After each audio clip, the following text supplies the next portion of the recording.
Hello students, now we are going to see the unit 3 of the compiler design, which is syntax directed translation scheme. You have already seen that the compiler design is not an easy phase. It consists of many phases. First phase is lexical analysis, in which we see how the code is divided into legitimate tokens. After that, we check the syntax for the code.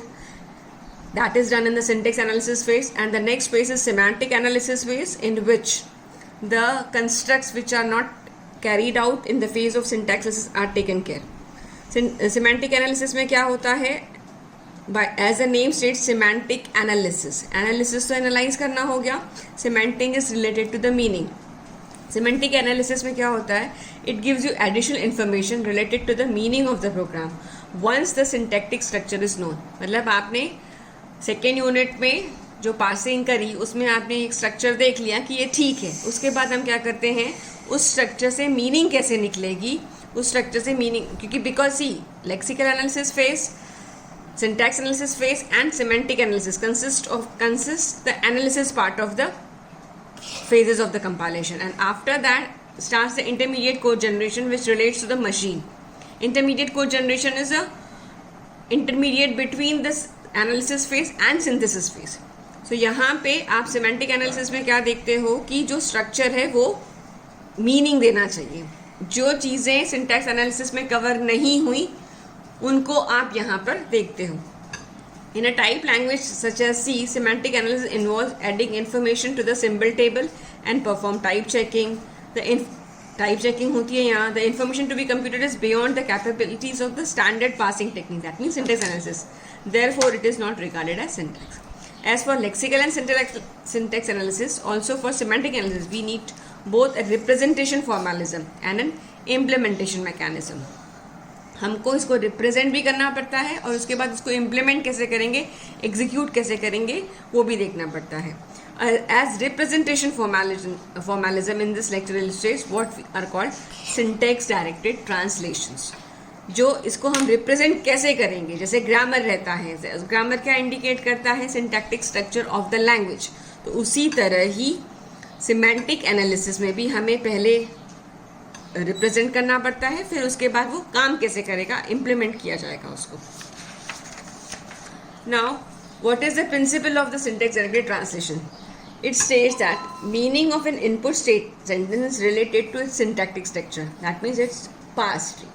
By syntax directed translation, we indicate that those formalisms, मतलब कुछ बनाने के तरीके, for specifying translation for programming language constructs guided by the context free grammar. यहाँ पे हम क्या करते हैं, जो ग्रामर हमने डिज़ाइन किया in the syntax analysis phase, which is according to the language of the जिसका भी हमें कंपाइलेशन करना है. तो हम यहाँ क्या करते हैं, we associate attributes to the grammar symbol. You know already the grammar. तो हम एसोसिएट करते हैं attributes to the grammar symbols to which represent the language concept. अब एट्रीब्यूट से क्या होता है, एट्रीब्यूट से आप क्या कर रहे हैं, जो ग्रामर सिंबल्स हैं बेसिकली द नॉन टर्मिनल्स, हम उनको प्रॉपर्टीज़ दे रहे हैं. कौन सी प्रॉपर्टीज़, जैसे उसका स्कोप क्या है, उसका टाइप क्या है, वो इंटरमीडिएट कोड जनरेशन में किस तरह वर्क करेगा, ये सारी चीज़ें सिंटैक्स एनालिसिस में नहीं होती हैं. तो हम क्या करते हैं, जो हमारा ग्रामर हमने डिराइव किया सिंटैक्स एनालिसिस फेज में, उस ग्रामर में जो हमारे नॉन टर्मिनल्स हैं हम उनको एट्रीब्यूट्स अटैच करते हैं. Attributes can be anything. उसकी वैल्यू प्रॉपर्टी हो सकती है, अगर हम लोग स्ट्रिंग्स यूज़ कर रहे हैं तो उसके लिए रिलेटेड इन्फॉर्मेशन हो सकती है. और हम क्या करते हैं, दो चीज़ें करते हैं, हम ग्रामर को एट्रीब्यूट्स अटैच करते हैं, प्लस हम वो जो वैल्यूज़ हमने एट्रीब्यूट्स के लिए अटैच की उनको हम कैसे रिलेट करेंगे, उसके साथ साथ हमें उनके सिमेंटिक रूल्स दिए देते हैं जो associated with the grammar production.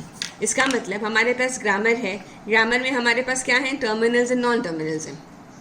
As you already know, we have G is equal to VTPS. V is non-terminals, T is terminals, P is production rules and S is the starting symbol.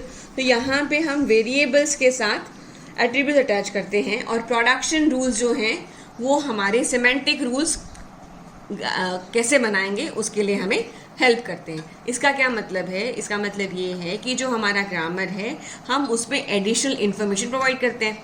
हमारे पास grammar ही है जो हमारी language के constructs को बताता है। अब देखिए इससे क्या होगा, ये हमें कहाँ कहाँ हेल्प करेगा। It will help us to generate the code. क्यों? क्योंकि इसके बाद हमारा नेक्स्ट फेज क्या है? Intermediate code generation. Insert information in symbol table. हमें सिंबल टेबल में भी इंफॉर्मेशन इंसर्ट करनी पड़ती है। क्यों इंसर्ट करनी पड़ती है? क्योंकि हम जैसे जैसे फेजेस के थ्रू जाते हैं वैसे वैसे हमें जो भी हमने वेरिएबल्स यूज़ किए हैं,